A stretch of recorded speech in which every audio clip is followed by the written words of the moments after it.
Bismillahirrahmanirrahim and Assalamu alaikum.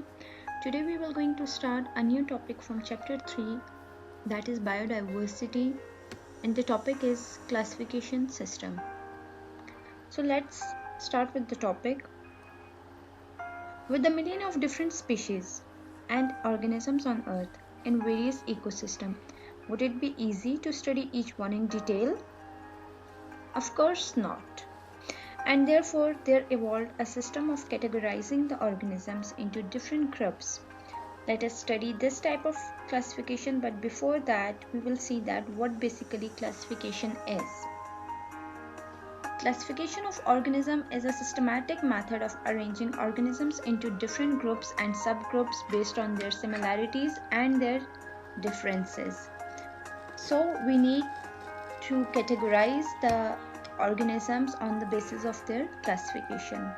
So why classification is important? What are the advantages of the classification? On the basis of classification, we can study a wide variety of organisms easily. It also shows the relationship between the various groups.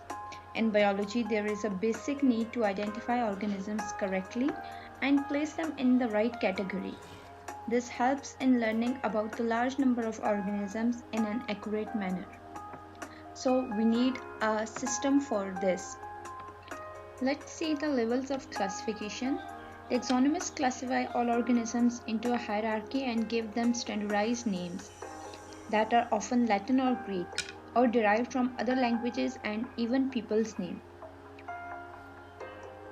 These specialized groups are collectively called as the classification of living things.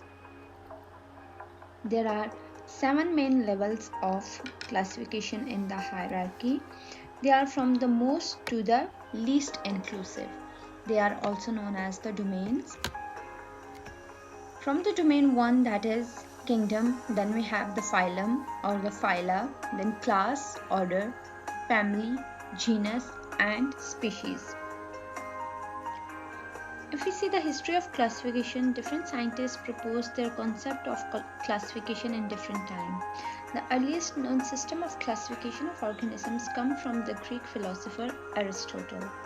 He classified all living organisms at the time as either the group Plantae or in Animalia.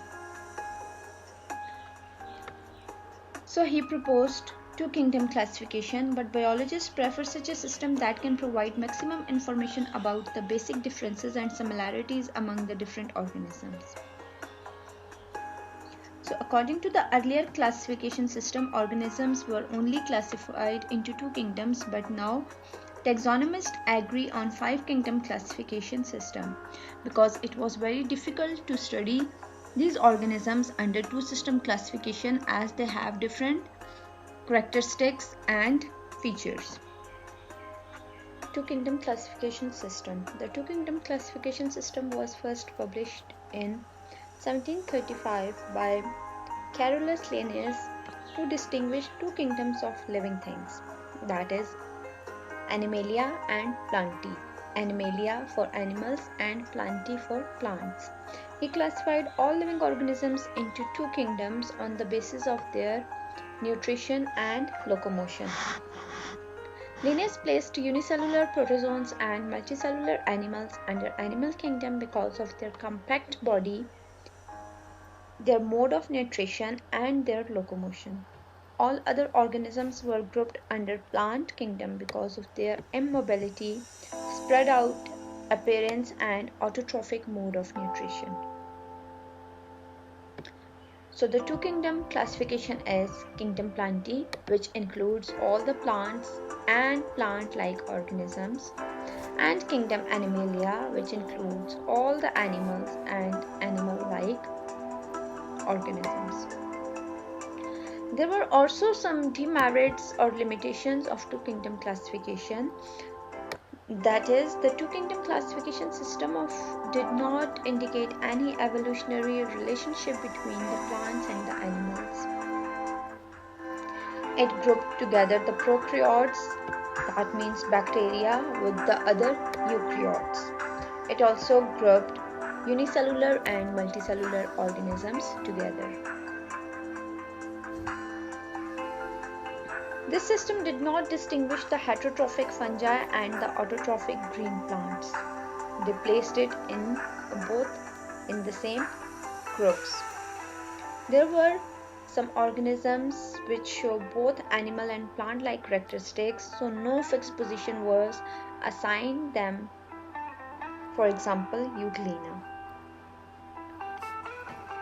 Then in 1860s, the German investigator Ernest Haeckel proposed a three-kingdom system of classification.